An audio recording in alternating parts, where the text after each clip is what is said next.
আজকের গল্প রূপো ডাকাত।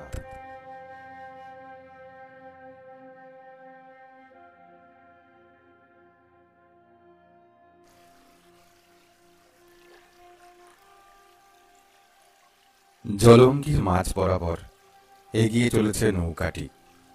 বড় একটি ছিপ, চারজন মাল্লা দাঁড় টেনে চলেছে নিঃশব্দে।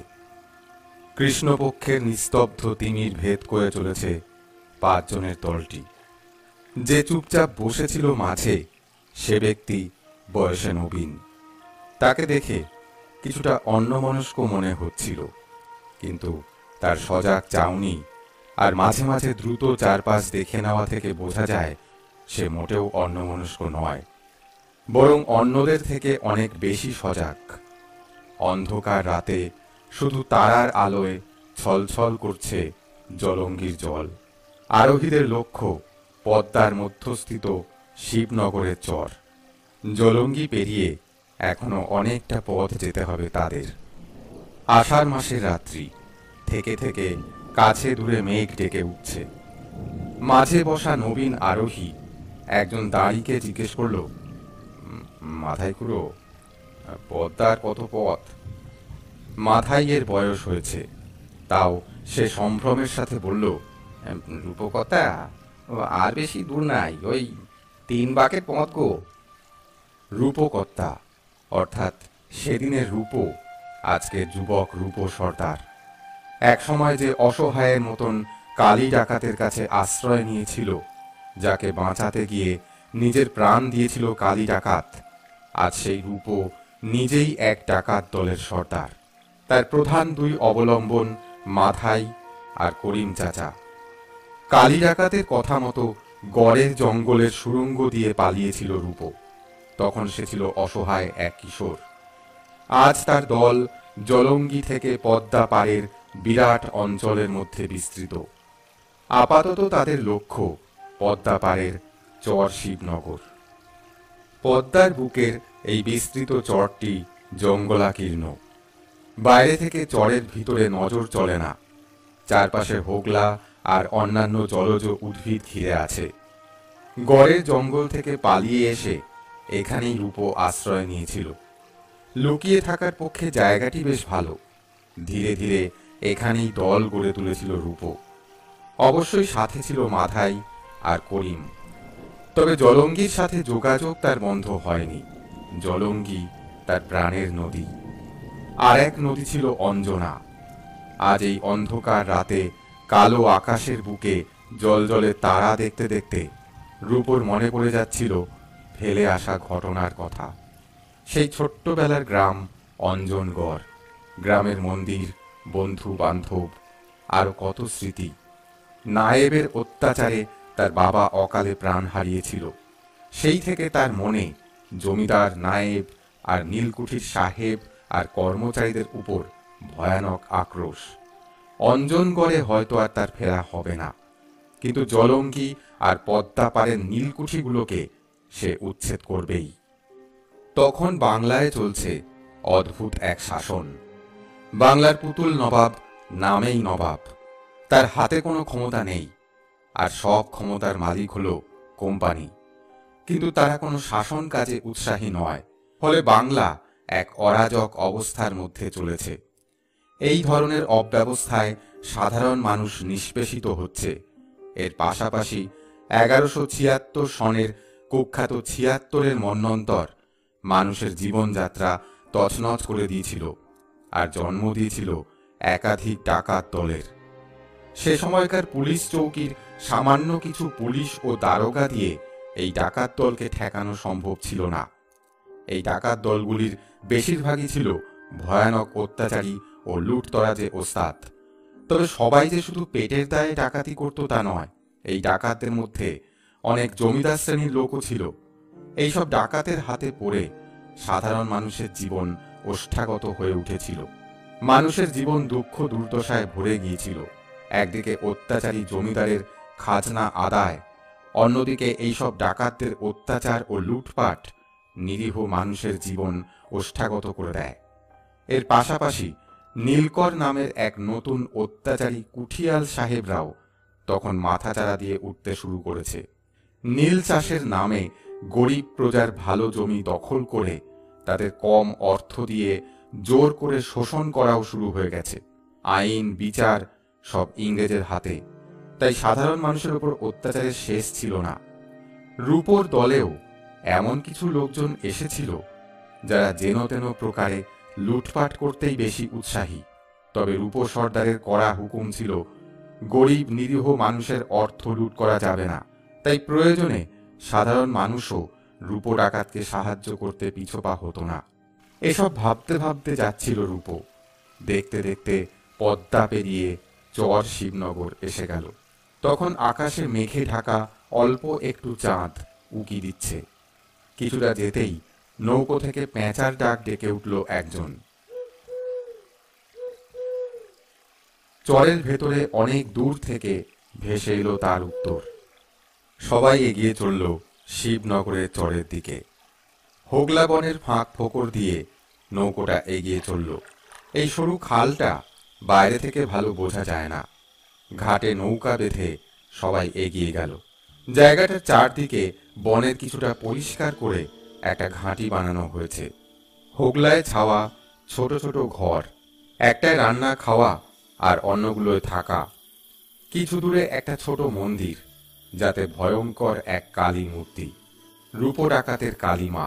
গড়ের জঙ্গল থেকে পালিয়ে যাওয়ার সময় কালী ডাকাত তার হাতে একটা ছোট কালী মূর্তি তুলে দিয়েছিল। বলেছিল, যাই হোক, মাকে তুই প্রতিষ্ঠা করবি। কথা রেখেছিল রূপো। সেই কালী মূর্তিকে সে শিবনগরের চরে প্রতিষ্ঠা করেছিল। এই মন্দিরের নিচে ছিল একটা গুপ্ত স্থান। লুণ্ঠিত দ্রব্যের বেশ কিছু এই গুপ্ত ঘরে লুকিয়ে রাখা হতো, আর বাকিটা অতি গোপনে বিক্রি করা হতো রাজশাহী বা যশোরের কিছু ব্যবসায়ীদের কাছে। চর শিবনগর ছাড়াও রূপোর আরো অনেকগুলো ঘাঁটি এদিকে ওদিকে ছড়িয়েছিল। ক্রমে আমরা সেগুলোর খবরও জানব। এখন শিবনগরের কথায় আসা যাক। পদ্মাবক্ষে এই বিস্তৃত চরের ওপারে রাজশাহী আর এপারে নদিয়া জেলা। দুই জেলাতেই ছড়িয়ে থাকত রূপোর অনুচরেরা। তারা কেউ মাছ ধরা জেলে বা পাটনি মাঝির ছদ্মবেশে নদীতে ঘোরাঘুরি করত, কেউ বা বাউল ফকিরের বেশে গ্রামে ঘোরাঘুরি করে বা সাধু সেজে গ্রামের কোথাও বসে খবর সংগ্রহ করত। তারপর দরকারি সব খবরগুলো চলে আসতো রূপোর কাছে। এরকমই একজন এসেছিল সেদিন। সেদিন দুপুরবেলা রূপোর দলের লোকেরা বিভিন্ন কাজে ব্যস্ত। কেউ হাতিয়ার শান দিচ্ছে, কেউ বা শারীরিক কসরত করছে। একটু দূরে কয়েকজন রান্না বসিয়েছে, আর রূপো মন্দিরের চাতালে বসে দলের কয়েকজনের সাথে কথাবার্তা বলছিল। এমন সময় সেখানে একজন বাউলের আগমন ঘটল। বাউলের বয়স হয়েছে, কাঁচা পাকা চুল দাড়ি, গায়ে গেরুয়া বসন, হাতে একতারা। তাকে দেখেই রূপো বলে উঠল, আরে এসো রতন ঠাকুর, খবর কি? বাউল এসে চাতালে বসল। ভক্তি ভরে কালীমাকে প্রণাম করে বলল, আর কি খবর দেব রূপকর্তারা? ওই নীলকুঠির কর্তারা দেশটাকে তো শেষ করে ফেললো। নীলকুঠির কথায় রূপোর মুখ শক্ত হয়ে গেল। ছোট থেকেই এই নীলকুঠি বিষয়টার উপরে তার বিষম ক্রোধ জমে আছে। সে শুধু বলল, কোথাকার নীলকুঠি? এই যে ওই মিরপুর, সেখানে ওই ম্যাকলিট নামে এক কুটিয়াল ওই জমিদারের নায়েবকে হাত করে একের পর এক চাষির জমিতে নীল বুনতে বাধ্য করছে গো। মাথায় বলে উঠল, তা এইখানে কেন? ওই জমিদারকে বলো না। বিরক্তি ফুটে উঠল বাউলের মুখে। আরে জমিদার কোথায়? সে কি আর এখানে আছে নাকি? সে তো কলকাতায়। এখন তো নায়েবই সব। ওই নায়েবের সাথে নীলকুঠির গোমস্তা খুব মাখামাখি। রূপোর মনে পড়ে গেল ছেলেবেলার অঞ্জনগড়ের ঘটনার কথা, তার বাবার উপর নায়েব আর গোমস্তার অত্যাচারের কথা। এবার রূপো কথা বলল, বাউল খুড়ো, এই নীল চাষ নিয়ে একদিন গোটা বাংলায় আগুন লাগবে, তুমি শুনে রাখো। বেশি দিন এভাবে চলবে না। এখন তুমি যাও, আমি দেখছি কি করা যায়। তবে খাওয়া দাওয়া করে বেলাবেলি যেও, আজ ভালো রান্না হয়েছে। বাউল উঠে এগিয়ে গেল রান্না বান্নার দিকে। সেখান থেকে রান্নার ঘ্রাণ ভেসে আসছিল। মাটিতে কাটা বড় উনুনে কাঠ পুড়িয়ে রান্না হচ্ছিল। একদিকে ভাত চেপেছে আর একদিকে মাংস রান্না হচ্ছিল। বাউল নিরামিষাশী, তাই তার জন্য অন্ন ব্যবস্থা।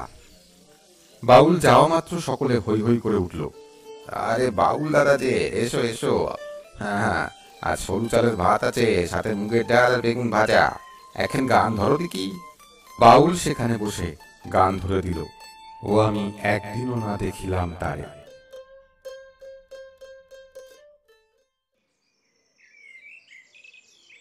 দিন বয়ে যায়, পদ্মা দিয়ে বয়ে চলে অনেক জল। এর মধ্যে একদিন মিরপুরের জমিদারের নায়েব গরুর গাড়ি বোঝাই করে খাজনার টাকা জমা দিতে পাঠাচ্ছিলেন সদরে। সঙ্গে ছিল বেশ কিছু পাইক আর লোকজন। পথের মধ্যে বেশ কিছুটা জায়গা জুড়ে একটা বন, লোকে বলে কালির জঙ্গল। জায়গাটার বেশ দুর্নাম। সেখানে যখন গাড়ি পৌঁছলো তখন আবছা অন্ধকার নেমে এসেছে। আচমকা ঝোপঝাড়ের আড়াল থেকে বেরিয়ে এলো একদল লোক। কালো দীর্ঘাকার মূর্তিগুলোর মুখে কালি ছুরি মাখা, কপালে রক্তের ফোঁটা আঁকা, হাতে লাঠি আর সর্গি। নায়েবের দলের বুঝতে বাকি থাকে না ওরা কারা। প্রচণ্ড হুঙ্কারে রূপো ডাকাতের দল ঝাঁপিয়ে পড়ে পাইকদের উপর। আচমকা আক্রমণে ছত্রভঙ্গ হয়ে পালাতে শুরু করে তারা। খাজনা লুটে নিয়ে নৌকায় তোলে মাথায়, আর তার দলবল নিয়ে চলে আসে শিবনগরের চরে। ওদিকে নায়েব গিয়ে হাজির হয় মিরপুরের নীলকুঠিতে। ছোট সাহেব জন ম্যাকলিড ঘুমোচ্ছিলেন। আচমকা দরজায় ধাক্কা পড়ে। বেশ বিরক্ত হয়েই তিনি ঘুম ভেঙে উঠলেন। দরজা খুলে দেখলেন সামনে নায়েব দাঁড়িয়ে। ঘুম চোখে ম্যাকলিড বলে উঠলেন, কি ব্যাপার নায়েব, এত রাত্রে কি হইয়াছে? সর্বনাশ হচ্ছে সাহেব, আমার খাজনার গাড়ি লুট হয়েছে। সাহেবের ঘুম ছুটে গেল। সে কি, কেমন করিয়া হইল? সব শুনে সাহেব বলল, আমি কালই ম্যাজিস্ট্রেটের কাছে যাইব। This dacoit should be punished. প্রয়োজন হইলে কোম্পানির ফৌজ আনতে হইবে। কিন্তু খবর পাইল কি করিয়া? নায়েব বলে উঠল, কি সেইটা তো আমিও ভাবছি সাহেব। ওই খাজনা পাঠানোর কাজটা তো খুব গোপনেই হচ্ছিল। আমার লেঠেল সর্দার ভূষণ ছাড়া আর কেউ জানতো না ওই গাড়ি কোন দিতে যাবে। তাহলে দুজনে অনেক ভেবেও কিছু কিনারা করতে পারল না। আসলে নায়েব কোনোভাবেই ভাবতে পারেনি যে গত মাসে তার নিজের বাড়ির ভাই ফরমাসের কাজে যে নতুন ছোকরা এসে যোগ দিয়েছিল, সে শুধু কাজ করতেই আসেনি। তলে তলে সে জমিদার বাড়ির লেঠেলদের সাথে বেশ ভাব জমিয়ে ফেলেছিল। কবে কোথায় লেঠেলরা যাবে সেই খবর সে পাঠাতো বাউল রতন ঠাকুরের মাধ্যমে। এই ছেলের নাম বিনোদ। অল্প বয়সে বাপমা হারা বিনোদকে রূপই জোগাড় করেছিল। দেখতে ছোটখাটো হলেও বিনোদ বেশ চালাক চতুর। বিনোদের বাড়ি মিরপুরের কাছেই। বাড়ির লাগোয়া বেশ কিছুটা জমিতে শাকসবজি চাষ করে পেট চালাতো বিনোদের বাবা। কিন্তু নীল চাষ না করায় এক রাতে কুঠির গোমস্থার লোক এসে বাড়িতে আগুন দিয়ে যায়। সাথে ছিল নায়েবের লোকজন। তখন অনেক রাত। আচমকা খড়ের চাল দাউ দাউ করে জ্বলে ওঠে। কোনো রকমে বাখারির দেওয়াল ফাঁকা করে বিনোদকে ঠেলে বের করে ওর বাবা। কিন্তু বাবা মা কেউই আর বেরোতে পারেনি। চোখের সামনে এই দৃশ্য দেখে বিনোদ কিছুক্ষণ ফ্যাল ফ্যাল করে চেয়েছিল। তারপর ছুট লাগিয়েছিল আশুতির বিলের দিকে। এই বিলের একদিক গিয়ে জুড়েছিল পদ্মার সাথে। বিনোদের আর তখন কোনো হুঁশই ছিল না। তখন বেশ রাত। বিল থেকে একটা ঠান্ডা হাওয়া আর দূর থেকে শিয়ালের ডাক ভেসে আসছিল। বিনোদ খেয়ালই করেনি যে ঝোপঝাড় থেকে অনেকগুলো চোখ তাকে দেখে যাচ্ছে। বিলের ঠান্ডা জলে পা ভিজতেই দাঁড়িয়ে পড়ে বিনোদ। আচমকা ভয় গ্রাস করে তাকে। এ কোথায় দাঁড়িয়ে আছে সে? এদিক ওদিক তাকাতেই একটা হেরে গলায় কে যেন বলে উঠল, এই তুই কে? এখানে কি করছিস? তাকে ঘিরে ধরে বেশ কয়েকটা মুস্কো চেহারা লোক। ভয়ে বিনোদের বুক কেঁপে ওঠে। তাকে ধরে লোকগুলো নিয়ে যায় নৌকোর ভিতরে। সেখানে যে বসেছিল সেই রূপো সর্দার। তাকে দেখে বিনোদ বেশ অবাক হয়ে গেল। এত অল্প বয়সের কেউ ডাকাত সর্দার? অল্প কথায় রূপো জেনে নেয় তার সবকিছু। দিন কতক পরে রতন বাউল বিনোদকে নিয়ে আসে মিরপুরের জমিদার বাড়িতে। সেখানে তো তখন জমিদার থাকতেন না, থাকতো নায়েব। তো নায়েবের বাড়িতে এমন কাউকে দরকার ছিল যাকে দিয়ে খবরাখবর জোগাড় করা যেতে পারে এবং যাকে কেউ সন্দেহ করবে না। শুধু বিনোদের নামটা পাল্টে রাখা হলো কৃষ্ণ। অল্প দিনেই কৃষ্ণ সবার মন জয় করে ফেলল। এখন তো কেষ্টা বলতে নায়েবগিনি অজ্ঞান, কিন্তু বিনোদের ভেতরের আগুন এতে নেভার নয়। এর পরের ইতিহাস আমাদের জানা।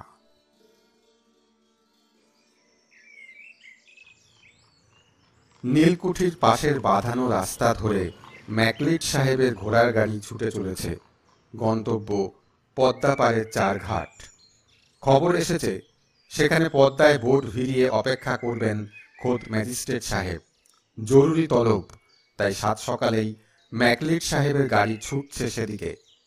অন্যদিকে নায়েবের পালকিও ছুটে আসছে চারঘাট লক্ষ্য করে। সকাল থেকেই নায়েব বাড়িতে ব্যস্ততা। নায়েব গিন্নি কেষ্টকে ডেকে বললেন, ও কেষ্টা, ওই পোড়ামুখো পালকি বেহারাগুলোকে ডেকে তোল। বেটাদের কাজ তো খালি গাড্ডে পিড্ডে গেলা আর ঘুমোনো। ওদের তোল, তুলে বল বাবু বেরুবেন। শিগগির তৈরি হতে বলগে। বিনোদ উৎসুক হয়ে বলে ওঠে, বাবু কোথায় যাবে গিন্নিমা? ওই যে কে এক লাল বুকো সাহেব আসছে যে পদ্মা পারে, সে কেড়ে যাবে দেখা করতে। কাউকে বলিস না কেষ্টা। যদি ভগবান করেন তাহলে বাবু হয়তো এখানকার জমিদারি হয়ে যেতে পারে। তুই একটু সঙ্গে যা দেখিনি, বাবুর কখন কি লাগে তুই ভালো বুঝিস। আর ওই পোড়ামুখো পালকি বেটাদের আগে তৈরি হতে বল। একটু পরে দেখা যায় জমিদার বাড়ির চার বেহারার পালকি চার ঘাটের পথ ধরেছে। সঙ্গে হুকো কলকে নিয়ে কেষ্টাও চলেছে। আজ আবার হাটবার। পথ চলতি হাঁটুরে লোকজন নায়েবের পালকি দেখা মাত্র এদিক ওদিক সরে যেতে লাগলো। কেষ্টাকে এদিকে কেউ চেনে না। কেষ্টার পুরনো বাড়ির থেকে নায়েব বাড়ি অনেকটাই দূরে। কাজেই সে যে আসলে বিনোদ তা এখানে কেউই জানে না। কেউ কেউ তাকে নায়েবের চাকর মনে করে মুখ বেঁকিয়ে সরে গেল। এই অসম্মান প্রাপ্তিতে বিনোদের বুক একটা অপরিসীম দুঃখে আর বেদনায় ভরে ওঠে। তার বলতে ইচ্ছে করে, তোমরা ভুল করছো, আমি তোমাদেরই একজন। কিন্তু সে তখন নিরুপায়। রূপ ডাকাতের নির্দেশ ছিল কোনোভাবেই এখন তার পরিচয় প্রকাশ করা যাবে না। একান্ত কোনোভাবে কেউ সন্দেহ করলে বা পরিচয় ফাঁস হয়ে গেলে তাকে তক্ষুনি নায়েব বাড়ি থেকে পালাতে হবে। এসব ভাবতে ভাবতেই এক সময় চার ঘাটের কাছে পালকি এসে পড়ে। দূরে দেখা যায় ম্যাকলিড সাহেবের ঘোড়ার গাড়িটা দাঁড়িয়ে আছে। পালকিও তার পাশে গিয়ে দাঁড়ালো। সেখানে একটা বড় বট গাছ, তার অজস্র ঝুড়ি নেমেছে আশেপাশে। জায়গাটা বেশ ঠান্ডা। পালকি বাহকেরা সেই গাছের ছায়ায় বসে জিরিয়ে নিতে লাগলো। সবার হাতে হাতে ঘুরতে লাগলো হুকো। কেষ্টা ওরফে বিনোদ নায়েবের সাথে এগিয়ে চলল। কিছুটা দূরে জন ম্যাকলিড দাঁড়িয়েছিলেন। নদীটা সেখান থেকে স্পষ্ট দেখা যায়। নায়েব গিয়ে সাহেবের পাশে দাঁড়ালো। নমস্কার সাহেব। হ্যালো নায়েব, তোমার খবর কি? পাংশু মুখে নায়েব বলল, আর খবর, সেই কাজনার গাড়ি লুট হবার পর কি করে ভালো থাকি বলুন তো? অতগুলো টাকা কোম্পানির ঘরে জমা দিতে মহাজনের কাছে দেনা হয়ে গেল। তা টাকা ধরার কি হলো সাহেব? হইবে হইবে, আজ সদর থেকে ম্যাজিস্ট্রেট আসিতেছে, তাকে বলিয়া আরো ফোর্সের ব্যবস্থা করিতে হইবে। তারপর সাহেব একবার তাকালেন বিনোদের দিকে। হু ইজ দিস বয়? ও কেসটা আমার গিনির খাস চাকর। ওকে ছাড়া বুঝলেন সাহেব, ওই গিনি না এক মুহূর্ত চলে না, খুব কাজের ছেলে। এ কেসটা, সাহেবকে সালাম কর। কেসটা মুখে বোকার হাসি ফুটিয়ে তুলে সাহেবকে সেলাম করলো। সাহেব এক মুহূর্ত তাকে দেখে বললেন, ওয়েল, যা বলিতেছিলাম, I suspect there may be a bandit base in that forest. Force আরো আসিলে ওই জঙ্গল ঘেরাও করা হইবে। মনে হয় ওখানেই ডাকাইতরা থাকে। নায়েব বলল, তা কখন হাকিম আসবে? At any moment. ওই তো বোট দেখা যাইতেছে। দূরে দেখা গেল সাদা রঙের একটা ছোট স্টিমার পদ্মার জলে ঢেউ তুলে এগিয়ে আসছে। দেখতে দেখতে বোট এসে গেল ঘাটের কাছে। ছোট একটা নৌকো পেছনে বাঁধা, জলের ধাক্কায়